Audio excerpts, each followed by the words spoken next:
Morning punters, here I am for an abbreviated version of the Punting Melbourne style this week on my own.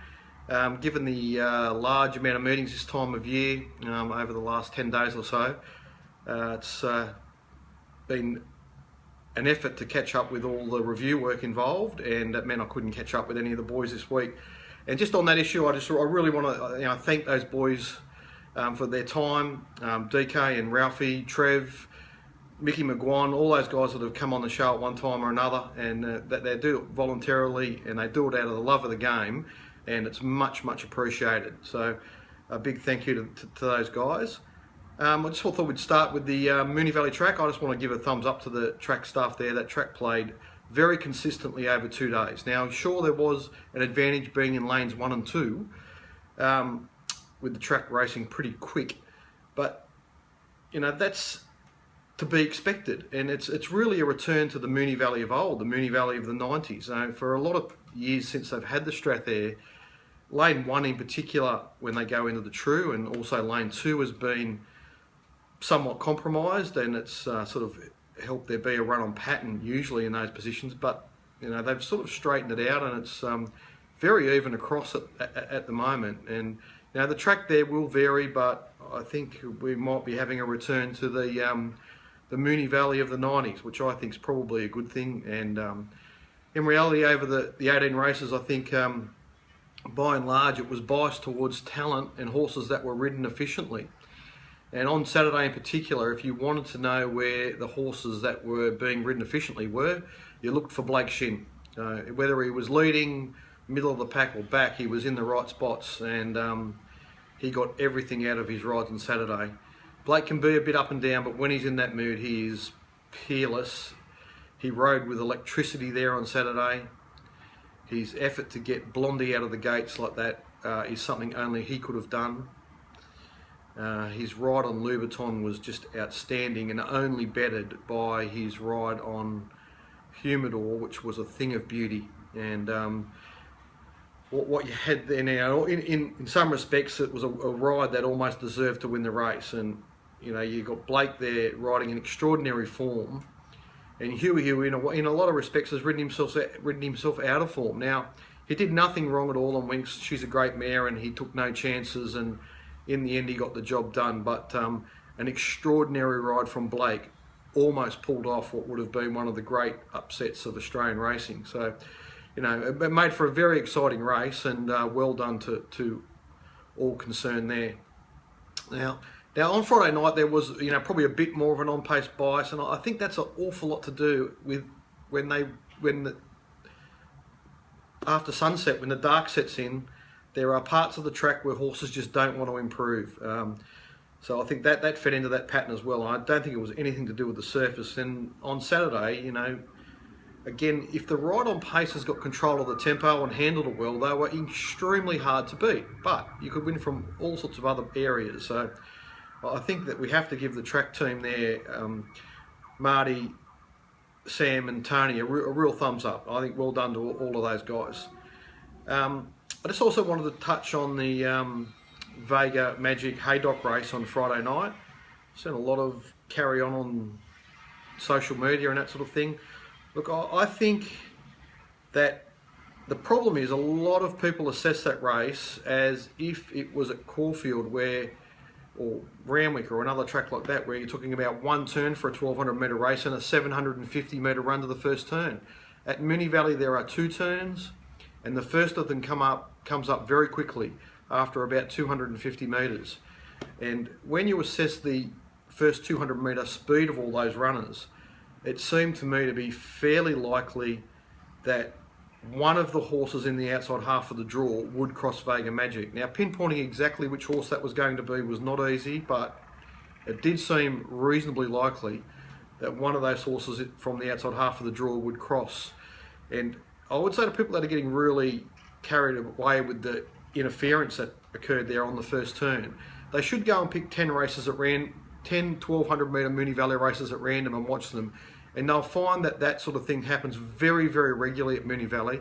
And it's because they come out of the gates, they hit that first corner at top speed, and at that point of the track the course is heavily cambered, and it naturally encourages those horses from the wide draws that are hitting top speed to veer in towards the rail. It just naturally carries them in, and you often see some crowding, you know, often without contact. I don't think there was a lot of contact there in the Haydock race. It was just the gaps between the horses narrowed, and Vega Magic shied from it. So, and it did get, you know, got tight, there's no doubt about that, but in the end, I think it was a challenge for Vega Magic that he hadn't faced all prep. He'd been in races where he'd, so first up at Caulfield at 1200, then again at Caulfield at 1400, then he went to Randwick, where he had no horses outside him. He had not experienced any pressure from his outside in any of his runs this prep, and he was clearly going to get pressure from his outside at Moonee Valley,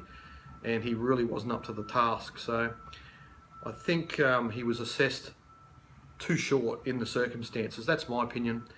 You know, me and my punters found Haydock, and we had a good result. So yeah, but that's a side issue. Like the main issue is the race itself, and I think a lot of it was somewhat predictable what happened.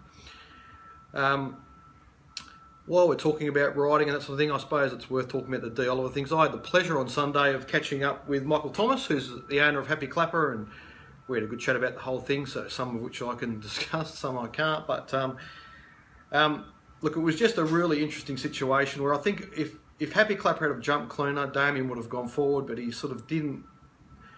Winks jumped slightly better than him, so he took the chance to go in behind her, and I think he just naturally assumed that Royal Symphony will be looking to get a cheap ground-saving trail, which is not a completely illogical thing to assume, and that Dean Yendall would be happy to be carried into the fence. And as soon as he started to go in that direction, it was obvious that Dean Yendall was not inclined to go into the fence at all, and he wanted to be on Winks's back, and from that point on we had a severe clash of egos, which continued throughout the race and then into the jockey's room. So just one of those situations that I think is a bit circumstantial, and when no one wanted to give in, it was always going to end in tears. So there we go. Never a dull moment in the great game, but I don't think it did either horse any good. And in the end, you know, it was a great race with the magnificent Blake Shinrod on Humidor, who, you know, a lot of people that had backed Humidor in the Turnbull and like me in the Caulfield Cup sort of feel a bit justified because he's run so well in the Cox Plate. So it's a bit of a moral victory, but it doesn't get you any money. But and now no one knows what to do with him in the Melbourne Cup. So he's just a really interesting horse. He's got a lot of talent, but he needs things to go right for him to produce it. Now, me and my punters had a really good weekend. We had a really good Friday night and then a nice strong Saturday. So I got a lot of great feedback, which I appreciate all of it, and some terrific emails come in. And there was one that I just wanted to share, none better than this. Chris had got my set on Friday night, and he decided to use it in the following fashion, which is all credit to him and no credit to me. Just well played to Chris. He took my set and he went, I like the comment about Sam's image, so I'll put him in. And nice strong comment there about Falika, so in she goes. And we'll all up all of that into Haydock. And for Chris, 6,000 for 10. Well played, mate. That is very creative, imaginative, and brilliant punting, really. You can't, that's just outstanding work. And I shared that with a good mate of mine, Rexy, who's another that comes on the show occasionally and volunteers his time. And Rexy said, that is outstanding, but he said, have a look at this. And he came back to me with one, a friend of his that is in a few horses that has had an all-up of Craig on Air into Haydock, into Tulip in an upcoming race at Flemington. And if Tulip happens to lob, I'd be selling my shares in the TAB. It's a very big ticket. Anyway, good luck to that punter. I really hope you collect. Really good week ahead. Bendigo tomorrow looks like being a great card. 10 races there, and you know, other dribs and drabs through the week, and then obviously on to Flemington. So, you know, last week I said my theme was to stay sharp and to not overdo it, and I think I did a pretty good job of that. We had a good strong week last week. all round. And you know, obviously with Cup Week coming up, and I'm expecting the Flemington track to play extremely well, I'll be focusing the vast majority of my efforts at the Flemington meetings. And on that score, anyone that wants to get involved with any of my stuff that hasn't in the past, you can get the 4 meetings for the 4 Flemington meetings for $175. So it's normally $200. So it's 4 metres will get you a $25 discount. So if you want to do that, just shoot me a contact via the website, and I'll get back to you straight away with EF2 details to go through all that. I couldn't, like, the racing has been outstanding. There's been some, you know, in amongst that large numbers of provincial meetings and races we've had recently, there's a few little bits of gold that are going to bob up at Flemington. I'm really looking forward to it. I think the all 4 meetings are going to have a lot to offer. So great times ahead, punters, and it's the biggest week of the year, and I absolutely cannot wait. So all aboard, and let's enjoy the ride. Cheers, punters.